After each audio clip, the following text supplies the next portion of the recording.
میں نے دیکھے انہوں نے بہت سارے کام کیے، نو ڈاؤٹ، اس میں کوئی دو رائے نہیں ہے، لیکن مجھے ان سے جو فٹ بال گراؤنڈ تھا دہائیاں لگی، ان کو لاکھوں کروڑوں ڈالرز خرچہ ہوئے اور اربوں خربوں روپے خرچہ کیے صرف ایک میچ کے لیے کھیلنے کے لیے۔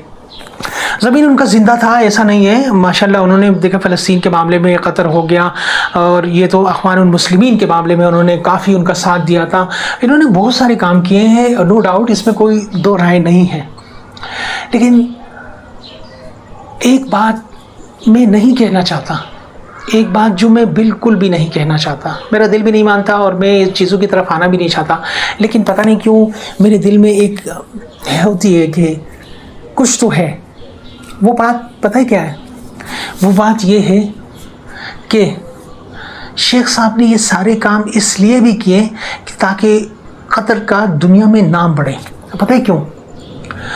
تعلیم کے میدان میں ان کی کارکردگی بالکل زیرو۔ اگر یہ کہتے ہیں کہ وہ تعلیم اور تحقیق اور یہ ایکس وائی زیڈ، تو یہ 0/0/0/0 ہے۔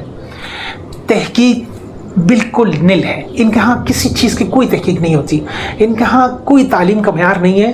میں خود دبئی بھی گھوم چکا ہوں، وہاں کوئی ایجوکیشن کا کوئی معیار نہیں ہے، بس صرف اگر بیرون ملک سے کسی نے اپنی یونیورسٹی کا کیمپس لگا دیا تو وہ ہے، ادروائز تو ان کی اپنی کوئی چیز ہے ہی نہیں۔ ہمارے معاشرے میں سب سے بڑا مسئلہ یہ ہے کہ ہمارے ہاں شعور کی بہت بڑی کمی ہے۔ آپ مجھے یہ بتائیں کہ جب کرکٹ اسٹیڈیم فٹ بال اسٹیڈیم تھا، کروڑوں ڈالرز لگے، اربوں خربوں روپے لگے، اور اس پہ دہائیوں لگی۔ مختلف رپورٹس آئیں کہ یہاں پر کام کرنے والوں کو اتنی گرمی کی وجہ سے بہت ساری ہلاکتیں بھی ہوئی ہیں، انگریزوں نے کہا بھی کہ یہ ناجائز ہے، غلط ہے، اور ڈفرینٹ لمبی چوڑی بات ہو جائے گی۔ ہم اپنا صرف مختصر قصے کی طرف آتے ہیں۔ میں اس دن جب یہ سب ہوا، فٹ بال میچ ہوا، اور اس کے بعد جیسے یہ میچ ختم ہوا تو وہ ساری چیزیں اسکریپ کر گئی، وہ سب اسکریپ ہو گیا، خربوں دہائیوں پر مشتمل۔ وہ صرف اس لیے تھا کہ صرف اور صرف قطر کا پوری دنیا میں نام ہو، کیونکہ پوری دنیا میں فٹ بال کے شائقین سب سے زیادہ ہیں۔ یہ ایسا واحد کھیل ہے جس سے پوری دنیا میں بہت زیادہ شائقین ہیں۔ اب امریکہ میں جو ابھی فٹ بال کا میچ ہو رہا ہے، آپ دیکھیں اس کو، پوری دنیا اس کو جو نا کوریج دے رہی ہے۔ اور ایسا بھی نہیں ہے کہ ہاں شیخ صاحب نے کہ سب سے بڑی جو میں سمجھتا ہوں کہ کارنامہ الجزیرہ چینل ہے، جس کی وجہ سے فلسطین کی چھوٹی چھوٹی خبریں بھی پوری دنیا میں ہائی لائٹ کی جاتی ہیں کہ فلسطین میں کیا ظلم ہو رہا ہے۔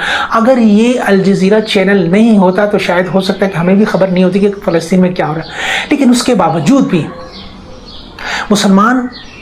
ہم مسلمان ہیں۔ اللہ تعالیٰ نے ہر شخص کو جتنی اس کو جان، مال اور وقت دے رکھا ہے، اللہ تعالیٰ ان سب کا پورا احتساب لے گا، آپ سے حساب لے گا۔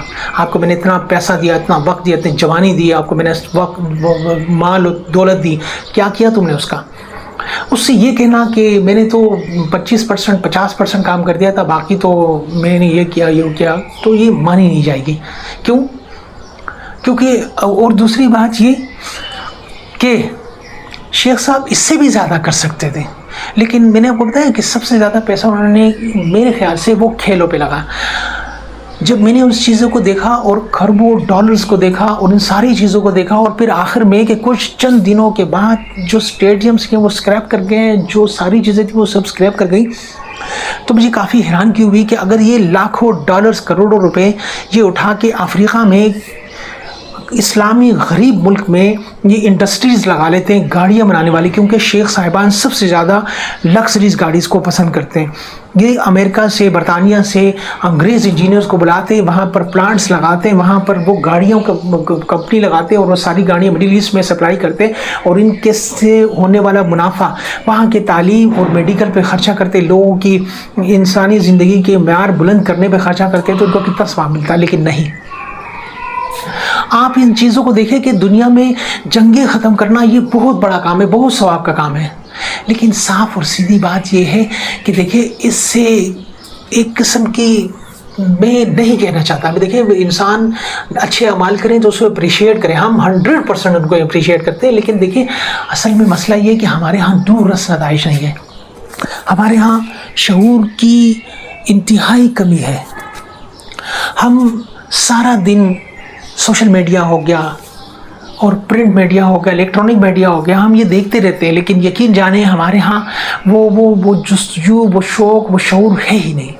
ہمیں یہ شعور جگانا پڑے گا، ہمیں اس چیز کے لیے کام کرنا پڑے گا کہ آخر کیا وجہ ہے، آخر وجہ کیا ہے کہ ہم امت مسلمہ کے لیے سوچتے نہیں ہیں۔